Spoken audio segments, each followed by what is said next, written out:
So, first things first, Devin, how are you? I'm well. I'm well. We've been in Europe for 3-4 days now. We've went to Berlin, and then we went to Hamburg, and now we're here in Amsterdam.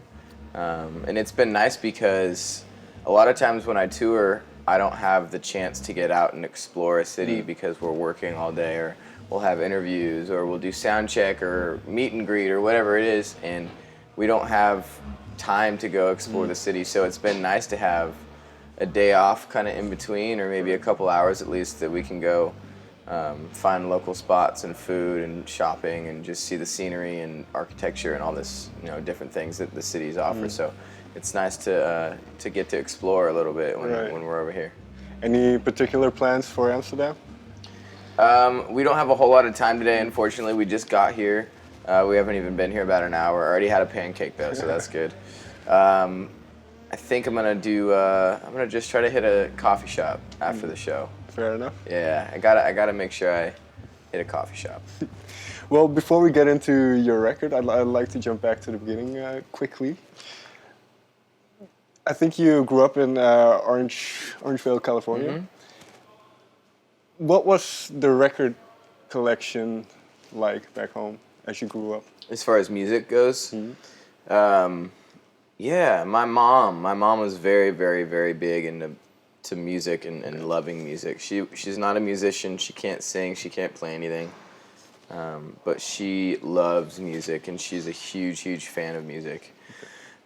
So growing up, I was kind of just, at the mercy of what she liked to play, which is a good thing. That's not a bad thing. I learned from her. My music taste mostly comes from her. So a lot of, in terms of country music, 90s country like Garth Brooks, Alan Jackson, Clint Black, Dixie Chicks, Johnny Cash, that kind of stuff.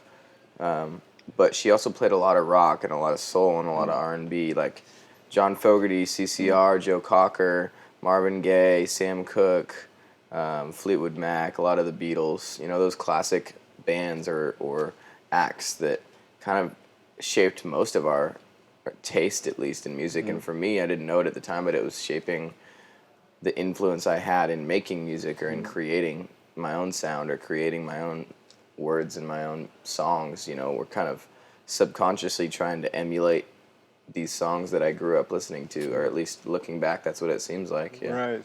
Was there a moment where, especially early on, where you kind of knew that music was different for you than just music or just something you heard on the radio? Yeah, I think for me, the catalyst was just picking up a guitar.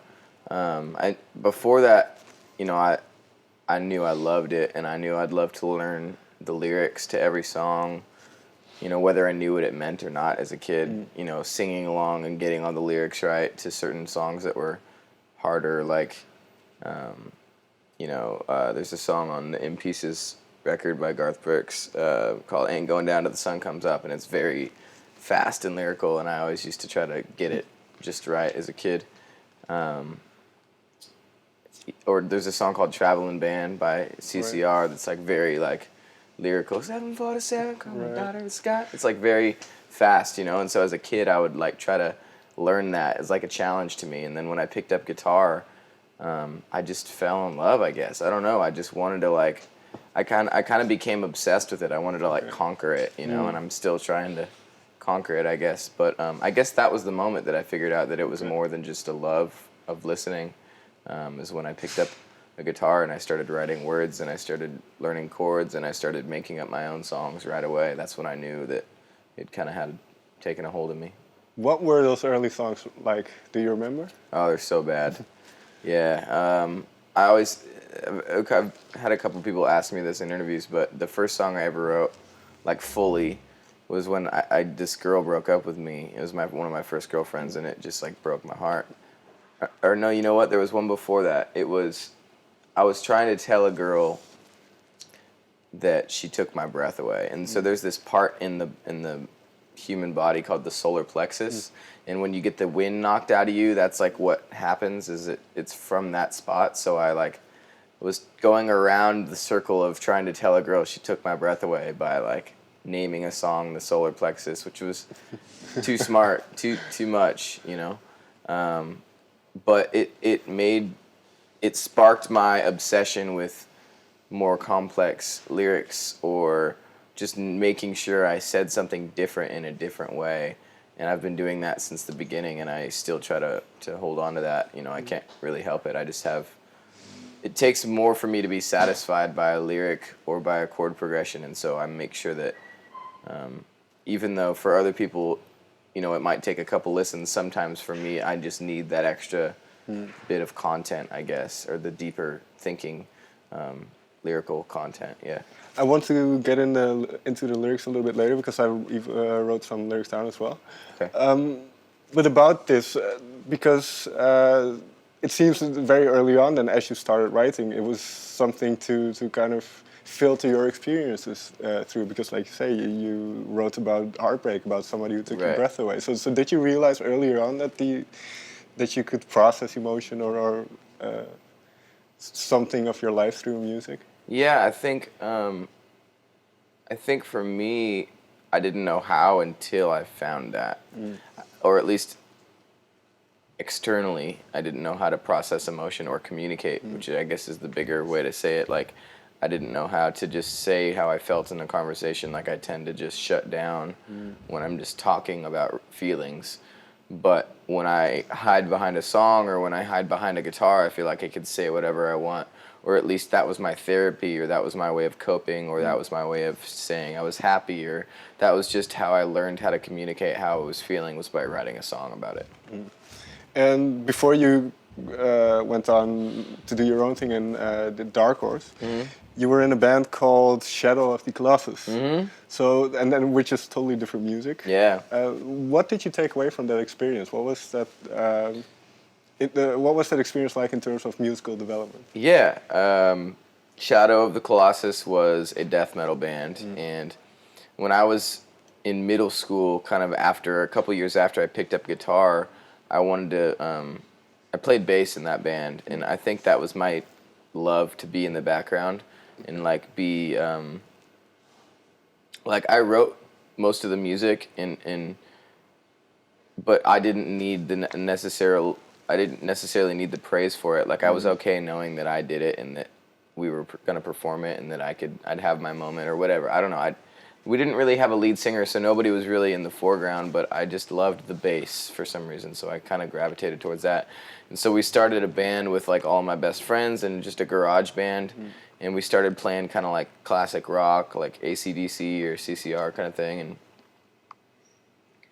it just kind of progressed and it got like, we wanted to challenge ourselves more and push our boundaries and see how fast we could play and how technical we could play and how perfect and what different things that we thought we never would be able to do that we could accomplish, you know. And so that, I think, was what the obsession stemmed from, was just us kind of pushing ourselves to that next level and seeing what level we could get to, or if we could define new levels that nobody ever had, you know. And we ended up doing that all through high school, and after high school we signed a record deal and put out some albums and toured. And for me, I think it kind of just got old, like the style of music. Like, I grew out of it a little bit. I wasn't fulfilled as much anymore. Like, I was more fulfilled by lyrics and by melodies, not necessarily just how fast and how heavy and headbanging and everything, you know. And I still have a love for it, and I know I always will, but it just didn't fulfill me as much as these songs that I was just writing in my bedroom for myself that I never thought would see the light of day. But the thing that I take away from being in a metal band is my, again, attention to detail and my need to push the boundaries and to be discovering new energy or new ways to say things or new chords to put new melodies over, things that maybe haven't been discovered yet. It's like, because of my background in pushing my boundaries and playing as fast and technical as I can, I feel like I kind of have that same light in country music or in pop or in whatever I do, singer-songwriter. I want my songs to push the boundaries and to say things in a different way from a different perspective that maybe nobody has said them before, even though it's still a love song. Did you sing at all in that period? I didn't, no. I just played bass. I'm thankful I didn't, because we had a screamer, and if I did that, I probably wouldn't be able to sing now. You know, it's hard enough to sing every day. You know, you don't think about that when you get into this, about like, yeah, I want to be a singer, I want to be a songwriter, you know, and then you realize like, oh, like I get to do this every day, so it's like, it's sometimes can be taxing, you know, and I can't imagine trying to scream every day. Like that would not be okay. But so early on, because you say you were writing other songs in your bedroom still, and did you have a vision? Because I believe you moved then to, or you went to Nashville. Was it with the aim of singing it yourself, or did you want to be more of a songwriter, like you say, kind of dissecting songs and putting them I together? think my heart knew I wanted to sing my own songs, but I think my head was thinking about the smarter way to get there without rejection, because I don't think I was ready yet to share as an artist on stage, seeing my own stories, you know. But I moved to Nashville to pursue being a singer-songwriter, whether that was for other people or myself, I hadn't really figured out yet. But not like making that decision to move across the country to Nashville, you know, a place that I'd never lived, you know, and meeting people I didn't know.